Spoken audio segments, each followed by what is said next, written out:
Om Jnanatimirandhasya Jnananjana Shalakaya Chakshurunmilitam Yena Tasmai Shri Gurave Namaha. From the second chapter, where in the beginning of his teachings to Arjuna, Lord Krishna explains what is the nature of the soul and how he's going from body to body. And here again, in the 15th chapter, he's describing the same thing with some more detailed explanation. So Krishna is repeatedly talking about this because it is so much important. We should discuss this again and again. Even we may, from the intellect, but unless we're factually freed from the bodily concept of life, then even these big discussions, they won't help us very much. First thing we have to understand is that we're not this body. Understand means not only intellectually or even sentimentally, but actually to realize that. I was saying not only intellectually, not only sentimentally. Sentimentally, what I meant by that is that you'll find many people here in India, because they're brought up in Hindu culture, whatever remnants of that are left, or even in Buddhist countries, they accept, theoretically, because they're trained like that from birth.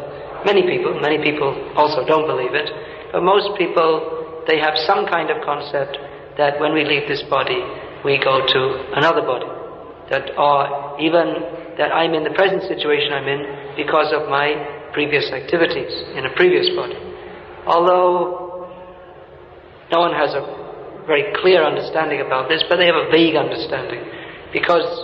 Why? Because maybe they saw Mahabharata on TV or something like this, and they saw something like someone was something like this in a previous life.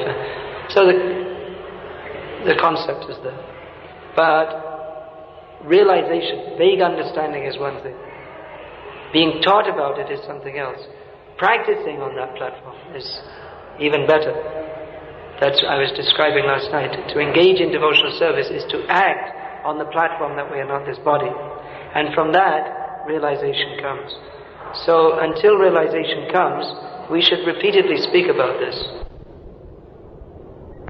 The list of dirty things in our heart is identification with this body. From that, all other bad things. The desire to be a big controller. Here we have the word Ishvara. Here the word Ishvara is used for the Jiva. The Jiva, he is Ishvara in the sense he has some minute control over his destiny. And he has the sense of being the Ishvara. Here in Bhagavad-gita, sometimes we find the word Purush being used for the Supreme Personality of Godhead. And sometimes we find the word Purush, meaning male or enjoyer, being used for the ordinary Jivas. So actually the only one Purush is the Supreme Personality of Godhead. He's the only one enjoyer, and all others in relationship to him are enjoyed. They are Prakriti. But because they have Purush Abhiman, the false sense of considering that they are the enjoyer, therefore sometimes the ordinary living entity is referred to as Purush. So here also he's called Ishvar, because he's given some minute independence to control over his destiny. That control is controlled. Someone, just like the child may be inside a pen. Have you seen they put inside some bars? So he can choose to crawl this way or that way. Or he can hold on to the bars and shake it like this. Or he can lie on his back and twaddle his arms in the air. So he has some independence. He can scream or sleep, or he can move this way or that way, but within a limited area. He's not fully independent, but he has some independence. So Ishvara, the word is used, but really, the word is used for the living entity, but really, the actual Ishvara is Krishna. Therefore, Ishvara Parama Krishna. Krishna is the supreme controller, and all others have some measure of control, which is designated to them by Krishna. But this concept that I am this body, that in one purport Prabhupada is described as the dirtiest of dirty things within our heart. So this is an important thing, to clean the dirty things. We should be very enthusiastic for cleaning the dirty things. Just like we have the temple, to clean it takes some work. It's not just by wish, it's not just by talking about it. We'll make a resolution. The temple should be clean. Everyone will vote unanimously. Yes, we agree. But then you have to take buckets, water, So everyone will say, yes, yes, we agree. Our heart should be clean. We believe in this. All right, now let's discuss Krishna's Ras Leela. No. Clean the heart. Practical activities. What are those practical activities? Cheto Darpana Marjanam. Cleaning the heart, practical activities. Param Vijayate Sri Krishna Sankirtanam. Everything is possible by taking part in the activities of this Sankirtan movement. This cleanses the heart. This is required. Heart cleaning job. This verse, Lord Krishna is giving a very nice example that how does this bodily conception of life carry us from body to body. We read in Bhagavad-gita how we are carried by the subtle body. Next verse describes, this verse and the next verse describes also Shotran Chakshu Sparshanam Cha Asnam Granam Eva Cha Adhishtaya Manas Chayam Vishayanu Pasevate. The living entity, thus taking another gross body, obtains a certain kind of ear, eye, tongue, nose and sense of touch, which are grouped about the mind. He thus enjoys a particular set of sense objects.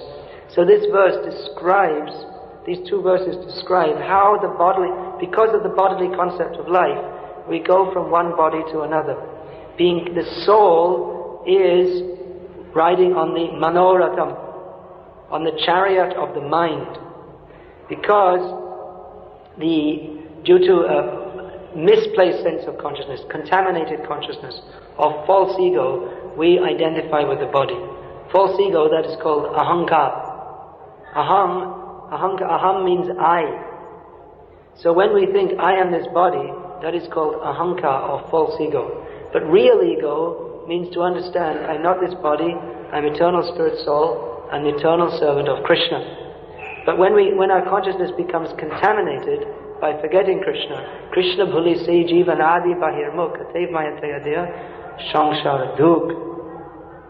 Krishna bahirmukh hoya bhogavan chakare nikatastha mayatari japatiyadhare. These are similar verses from Chaitanya Charitamrita and Jagadananda Pandit's Prem Vibharta, which describe that when we forget Krishna, or when we become inimical towards Krishna, the two things are simultaneous, then we become caught up by Maya, and we have to suffer in the hands of Maya.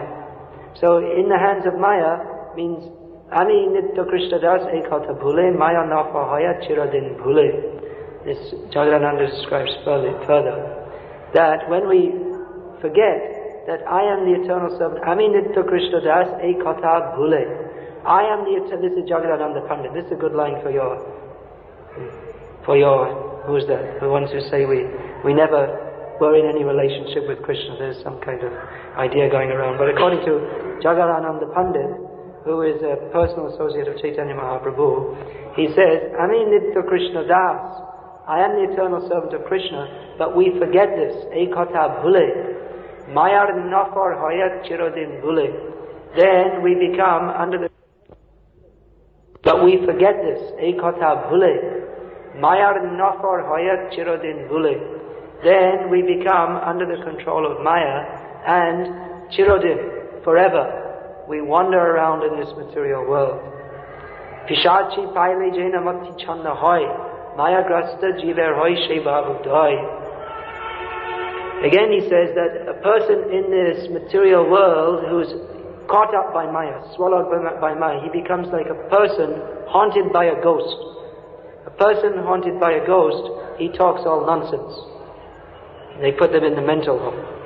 Just like if you say, I am Hitler, I am Stalin, I am Rajiv Gandhi. If someone starts to talk like this, then it's understood he's a crazy man. He thinks he's someone great. He's not.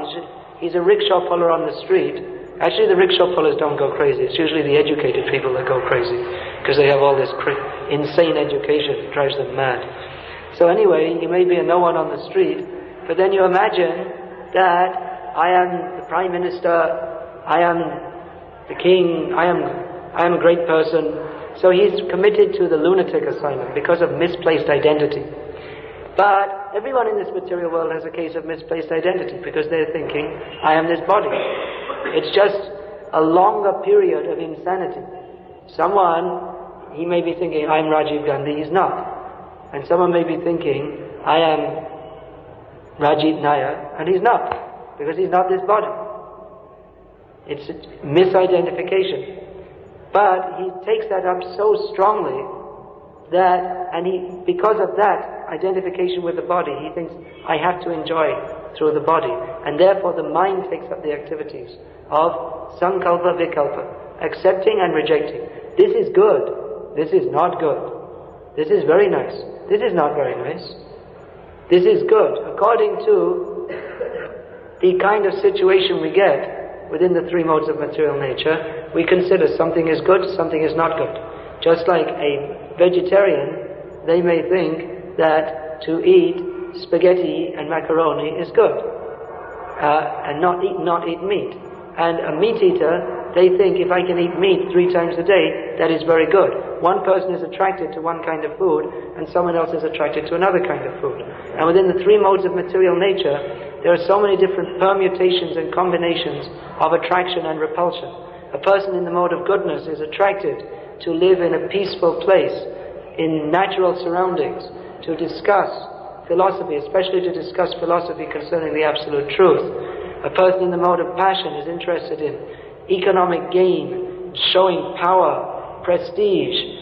Especially in the mode of passion, one is very much interested in sex life.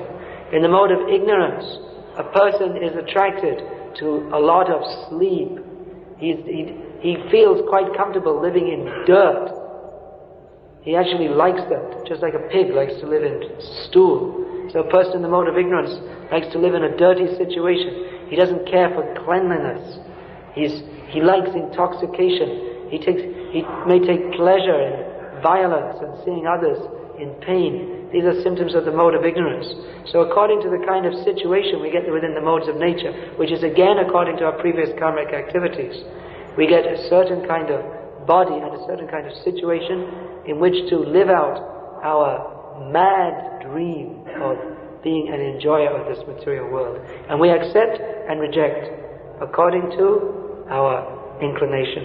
But all this acceptance and rejection in the material world, it takes us sometimes up to heaven, sometimes down to hell, sometimes to human body, sometimes to animal body. Again, this Jagadananda Pandit explains, Kabu Raja, Kabu Shudra, Kabu Raja, Kabu Praja, Kabu Vipra Shudra, Kabu Dev, Kabu Daita, Kabu Das Kudra. He says that sometimes you're a king, sometimes you're just an ordinary person, ordinary citizen, sometimes you are a high-class Brahmin, sometimes you take birth as a Shudra, sometimes you're heavenly planet demigod, sometimes you're born as a demon, sometimes you're in very exalted position, sometimes you're just a menial servant. Kabu Sharge, Kabu Mate, Narake Ba Kabu. Sometimes you take birth in the heavenly planet, sometimes in hell, sometimes on the earth. So like this, we are rotating within the modes of material nature. How does that work? The example is given here by Krishna, the supreme authority, that we get different kinds of bodies according to the conception of life we have. If we think that eating all kinds of food is agreeable, just like some people in this world, they like to eat.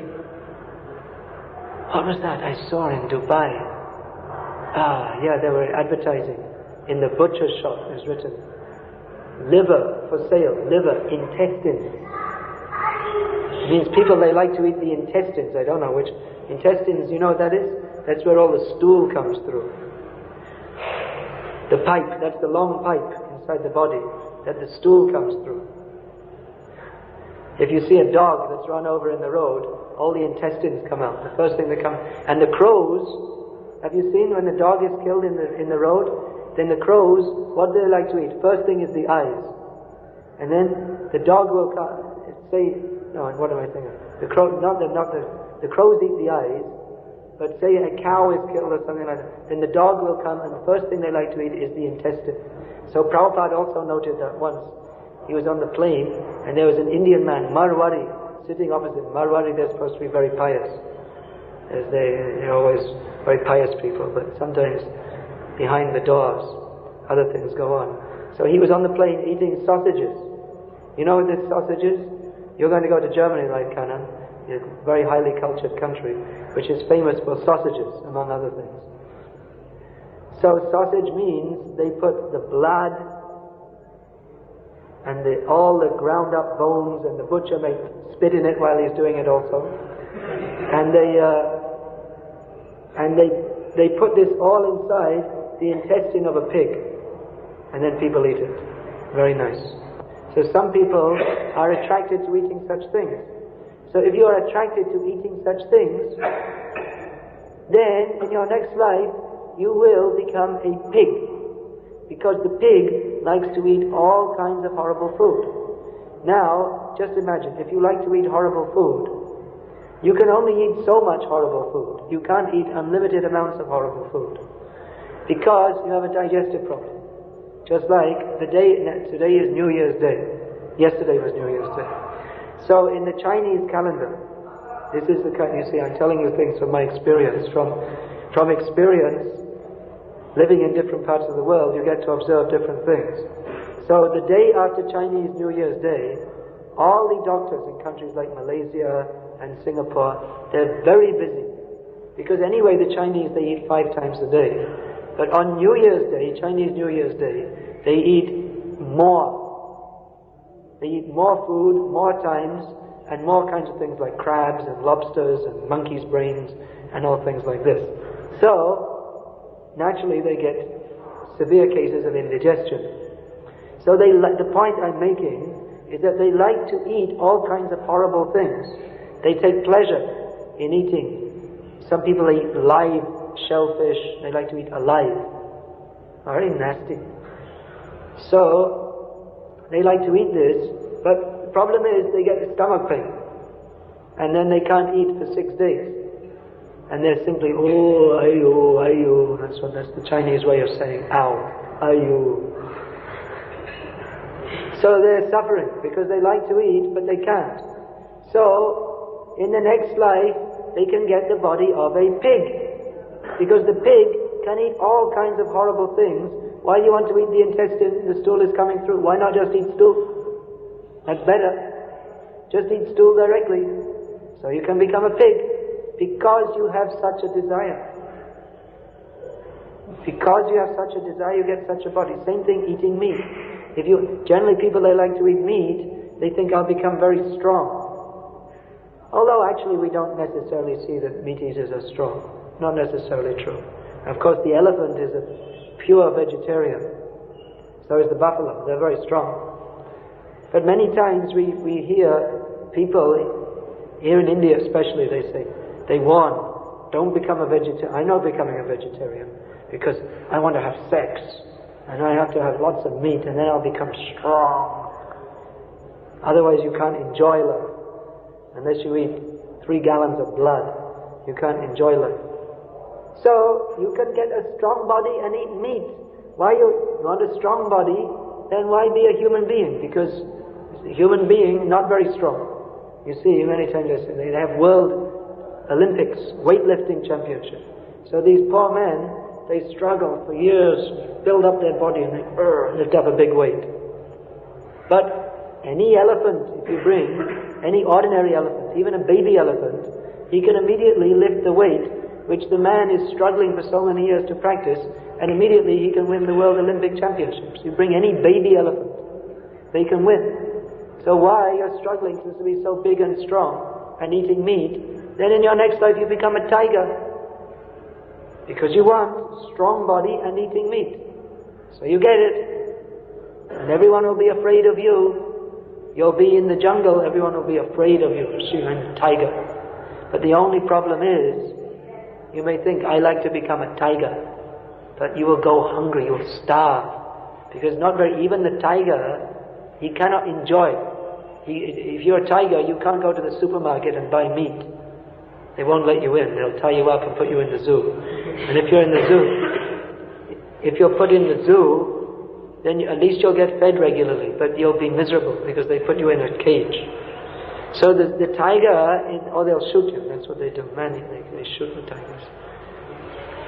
So the tiger, he's living in the jungle, and he's got the tiger conscious. I'm the tiger here. Everyone's afraid of me.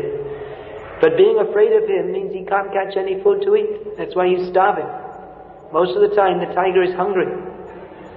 Because there is one bird that whenever the tiger comes out to look for some food, one bird will make a noise.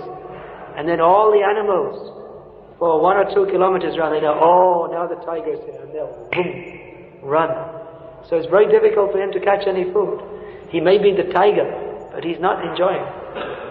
So we are getting different kinds of bodies. Or even if you think, I will be a very pious person and a very renounced person, very saintly person, even that without a concept of Krishna consciousness, you may still go up and then again come down. Just like many times we see, even great sages, they cannot maintain their principles, because the nature of the material world is that the 3 modes of material nature, they're always intermixed. So even if you're in the mode of goodness, you can again fall down to the mode of passion and ignorance. Therefore, the solution is to purify our consciousness. As long as we're in the material world, we have the desire to enjoy, and the desire to enjoy takes us from body to body to body. Sometimes we think, I will enjoy by eating meat. Sometimes we think, I will enjoy as a pious vegetarian. But still it's the desire to enjoy. That's why Prabhupada, he told we're not preaching vegetarianism. Many times he told us. We're not the vegetarian movement. That we're preaching Krishna consciousness. If you become Krishna conscious, you automatically become vegetarian. Of course, if someone wants to be vegetarian, we're not against preaching vegetarian. We're not preaching that you should eat meat. That also. But our thrust of preaching is not be moral, be good, be kind, be nice. All these things that's alright. But that, without a sense of Krishna consciousness, still there is the motive to enjoy. I will be good, I will be nice. And everyone else will be good and nice with me.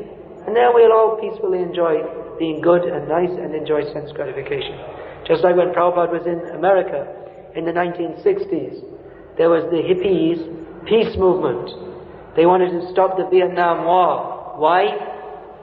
They were saying, oh, poor Vietnamese, what harm did we do to them? They don't give a damn about the Vietnamese. The whole thing is, they want to peacefully enjoy sense gratification. They don't want to go to fight in Vietnam because there's no sense gratification. Of course, some people enjoyed it. There were a few people who enjoyed because they had such a concept of life. They thought it was fun to run through the jungle with a machine gun, and when you see anything with a yellow skin, shoot it to pieces. So some people enjoyed that. But most of the hippies, they just wanted to stay in America and smoke dope and grow their hair long and be spiritually advanced in this way. So Prabhupada detected that. That's also sense gratification. Just like Arjuna, he didn't want to fight. He was giving so many reasons that, oh, what will happen to society? But his inner motive was that I will enjoy. He was saying, how can I, even if I win the fight, then all my relatives will be killed, and how will I enjoy life? Where's the pleasure? Because enjoyment means, if you get power and riches, then you like to show your friends.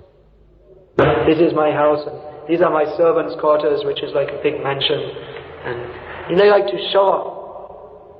So if my relatives aren't there, then I won't have the pleasure of showing off my kingdom. So better, and if I'm killed, I'm killed, so there's no pleasure there either. So better we don't fight, and let them have the kingdom. And then we'll feel very good. I'll have the feeling, I'm a good person. So Krishna detected, that is for sense gratification. And that idea of sense gratification, that will bind you in the material world.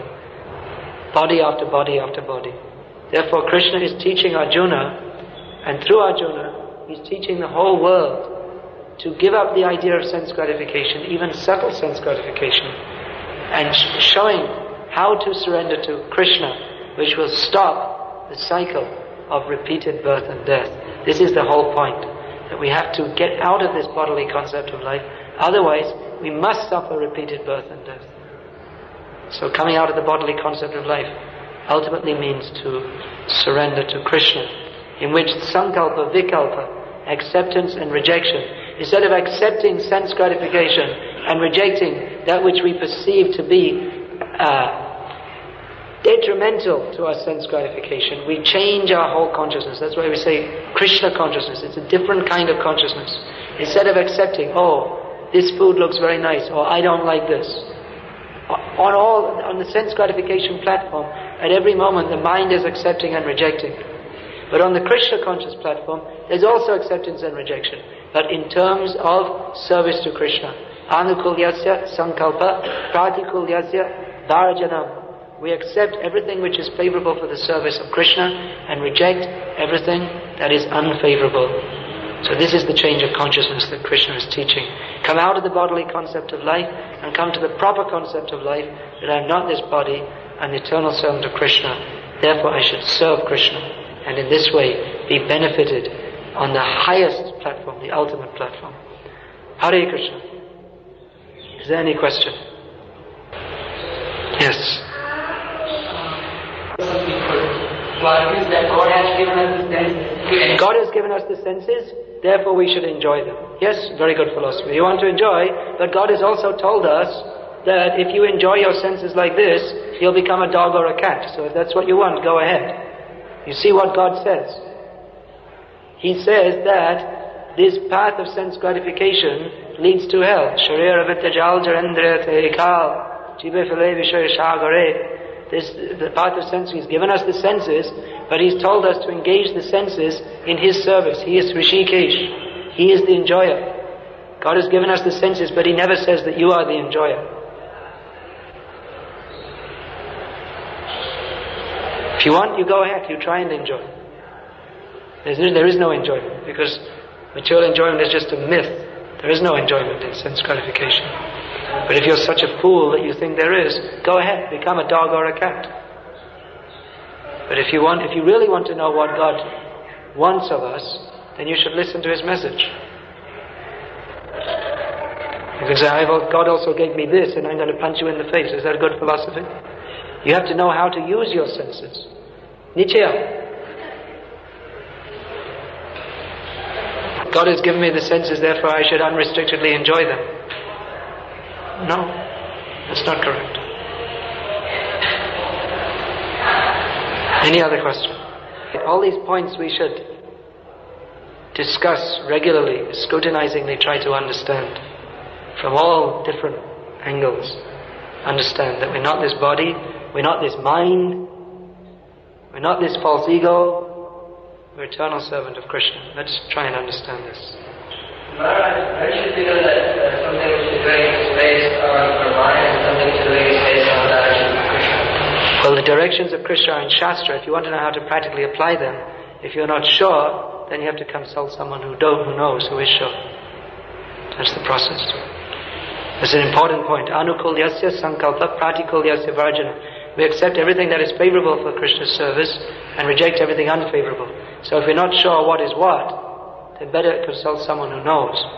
And even if we think we know, it's better consult someone who knows, because many times we may, due to our cheating propensity, everyone in this material world has ram pramad vipralipsa karana patav. Everyone has these four propensities in conditioned life. One is cheating propensity, illusion, makes mistakes, cheating propensity, and imperfect senses. So cheating means not only cheating others, we cheat ourselves. Yes, I'm doing this for Krishna.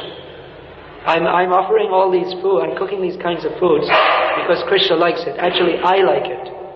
So, let me offer it to Krishna and then I'll enjoy like anything. That's cheating. There's so many ways the cheating propensity may come in Krishna, even within the name of Krishna's service. Hare Krishna. Bhagavad-gita as it is, ki jai.